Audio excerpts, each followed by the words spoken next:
yan. Hulog ko na to. Hulog sa ilog. Ikaw ba nag-earning ka? Nakaka-payroll naman.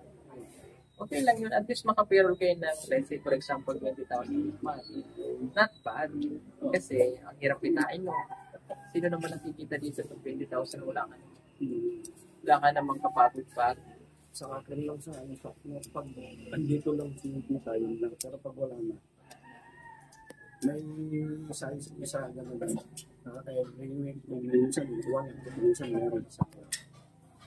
So, wag muna kayong maghangad ng more than.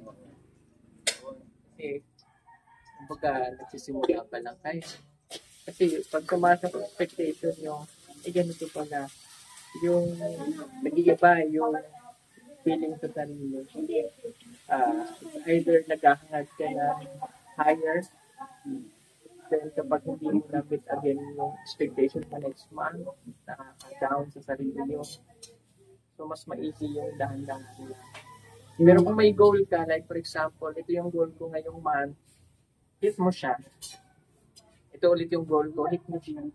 Kung kaya mo, dahan-dahan po. Para ka din kasi, in vlogging, para kang nagtrabaho sa company. Para kang sales agent. Yung commission basis. Oo, parang yun yung commission mo na makukuha mo sa pagod mo, sa hirap mo. So, parang reward, kumbaga. So, kung ikaw, wala kang ginagawa, pedex ka lang, natutulog din sa kangkungan yung channel. Maganda lang kay YouTube, habang ikaw ay nagkakape pag-ising mo sa umaga, pag may nanood, paano may kita ka? Kung tambay ka, nagkape ka, nagyosi ka, pumunta ka sa wala kang ginagawa, patambay-tambay, may kita ka ba? Wala, di ba? Kahit natutulog ka, nag-earn siya. Sabihin mo lang 10, 50 cents, piso, in a long run, kahit sabihin mo na 30 days, o 1 year pa yung video mo pag may nanood, kumikita pa din yun. Hindi siya napapanis. Ganun siya. Hindi katulad nung nagtrabaho ko ngayon, that day, yun lang yung sweldo mo. The next day, iba na ulit yung sweldo mo. Diba? Siya hanggang nandiyan siya sa YouTube, tuloy-tuloy yun. Mawawala lang yung earnings niya kapag in-erase ko yung video mo or pinrivate. Ito sa akin sa nag-start ako ng 21, wala na, halos wala nang video kasi wala na si Tita. Pero yung doon sa ko, kumikita pa rin, may pumapasok mo na hanggang ngayon, may 10 pesos, may $10 na.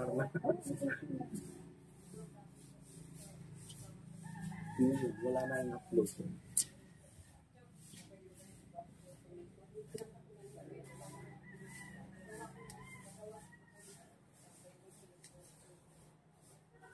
Ba't di sumama sila sa pool? Nasa garo ko yan. Saka ayaw ko nilang makita. Joke lang yun. Wala ko din. Kasi sabi ni Tita Lon, 4 sila. 4 sa ano? Doon sa sila na. Marami dito ba? Talagang mag-ano na si Mang Eddie, mag-filer na. Malakas naman yung sabi mo. Ang maganda kay Mang Eddie, kinikita siya sa parlor, yung YouTube na dire-diretso. Monitor ko yun. Ang lalaki ng Diyos ko rin yan. Wala. So, makakapagpalit talaga sa sarili.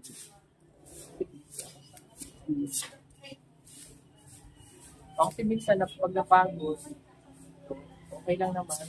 Sa part ko, okay lang. So, ilang days ka na mag-vlog. Kasi na ako yung kumbaga, ando na siya. Ando na yung channel ko. O bababa man siya pero papanurin pa rin siya. Kasi yung fee ng subscriber ko mataas. Yung recommendation ko mataas pa rin. Kung hinto ako ng 2 years, may manunood pa rin. Hindi pa rin siya makakala. Congrats, nauusan ulit si si Kalingap. Nagganunan kayo ni Kalingap sir. Ano mahato talaga si Kalingap. Tapos biglang nauusan. Pagtingin ko, ay, nagpasan na naman ni Sir Paul. Kalingap na yun. Mag-aas na si Kalingap. Siya yung number one, kompetensya mo. Kailangan. Hindi naman ako nakikipag-competensya. Nakating ko na yun, okay na sa akin. Kasi pag nagsipag-competensya ka, naghahabol ka, nag-iiba yung mindset mo. Parang iniisip mo na lang, hindi mo gusto yung ginagawa mo. Kasi priority mo, mauusan mo sa kung ano yung bigay ng Diyos, gawin mo. Kung ano yung kaya nila, kung ano yung kaya mo, ibigay mo ng best mo. Kasi yung pag number 1 mo, numero lang kasi yun. Diba? Numero lang sa tao. Pero tingnan mo yung tingin ng tao sa'yo. Mataas, diba? Yun yung importante. Yun yung mas mataas pag pinagawa sa atin.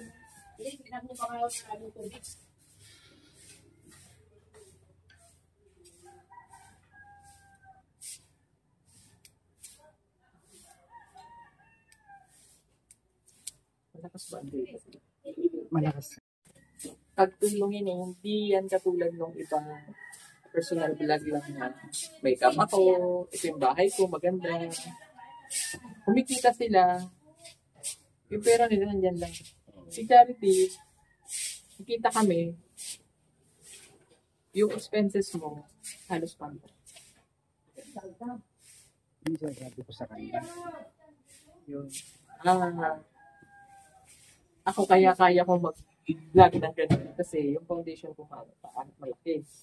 Kumbaga, yung puno, marami ng bunga, nagsanga-sanga pa ng anak. Kaya matibay. So, kaya kahit saan ako pumunta, kaya namin support.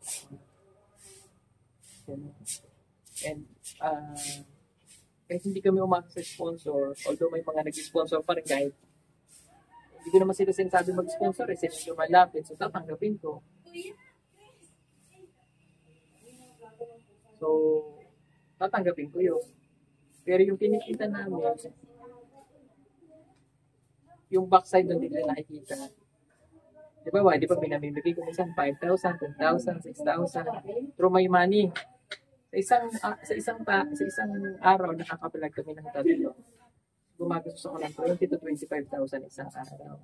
Times sa 30 magkano. Diba? Bukod pa dun sa ibibigay na sponsor. Gumagastos ako ng 700,000 a month. Sariling pera kasi meron kami gastos sa pamasahe, sa gas, distribution, at saka sa pagkain. Sweldo ng tao. Yung nasa sa likod. So, doon nga sa 700 din, wala pa ang tao. Papasunduin yung driver, kamay, staff na kasama mo, yung sumasagot sa gano'n.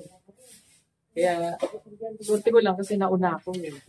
Kumbaga yung foundation ko, nauna. Kasagsagan ng mga pandemic, so 3 lang yung charity vlogger ko na sikat noon. Kuya Bal, si Jose, at saka si, ano yung foreigner? Ang Rizalian? Ang Rizalian. So, yung mga yan ay pinapanood ko lang. Pagka parang naging ano ko silang motivation, inspiration, nakaya ko pa lang. So, sila yung naging ano ko, pagka kaya ko din na magagawa. Basta pag, ang ano sa doon, pag ginawa mo galing sa puso. Pag tumulong ka hindi galing sa puso, asahan mo yung heart sa yung balik nila. Hindi mo yung mararamdaman. Kaya pag ako'y pagod, at hindi ko siya nararamdaman, hindi ako nag-vlog. Tulog ako. Tapos alam ko na ba yung lugar na pupuntahan namin kung magsasucceed, hindi. Tapos pag binablog ko pa lang siya, alam ko na bigyan ko siya ng views, ganyan. Nararamdaman mo yun. Eh, binibigay sa'yo na views. Tapos huwag kang manghihinayang. O, diba, lumaki na kayo ha. Huwag kayong manghihinayang kung ito yung binibigay nyo. Kasi yung balik noon, triple, double. Ako nun, diba ba? Since pinagawa kay YouTube na 650, ang matitira sa akin 50. Kasi yung 100 tinulog ko. Yung 50, magbibigay ako sa pamilya ng 25. May matitirang 25. Thank you. antayin ko ulit yung susunod na sweldo na naisustent ko yung 50 isang buwan na naipamimigay ko. Kino-compute ko siya. Ito yung tinutulong ko okay na. Ito yung matira. Nasusurvive mo yung buhay kasi isipin mo paano yung ibang tao?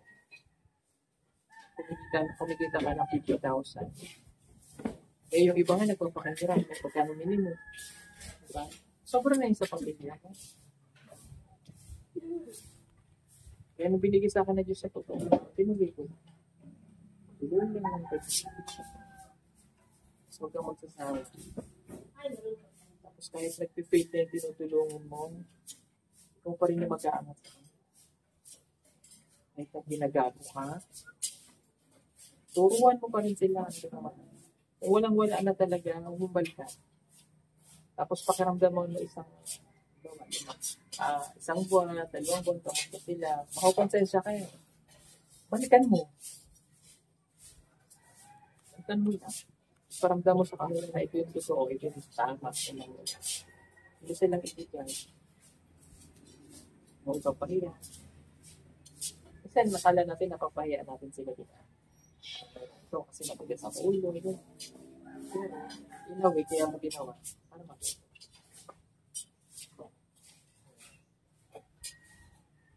So, kayo magbablog na scripted. Halimbawa, ito kainin mo to para mukhang kawawa. Pag need ka ng asin, para mukhang kawawa. Kasi hindi yun ito. Kailangan ang binablog niyo palagi ito galing sa food. Doon kayo makakakuha ng script. Yung connection niyo sa tinutulungan niyo at connection niyo sa atin. Hirap talaga yung doon sa yung scripted. Kasi once na na-upload mo na yun, tapos biglang mapanood mo. Parang ginagawa mo na din ng sample, tinatawanan mo na yun. Uy, ganito pala ako. Trendy ko yung scripted mo kayo ginagawa mo. Sabi ko, trendy. So, okay. So, kasi trendy siya. Possible na. Diba? Yung mga ganda yung thinking na eh. So,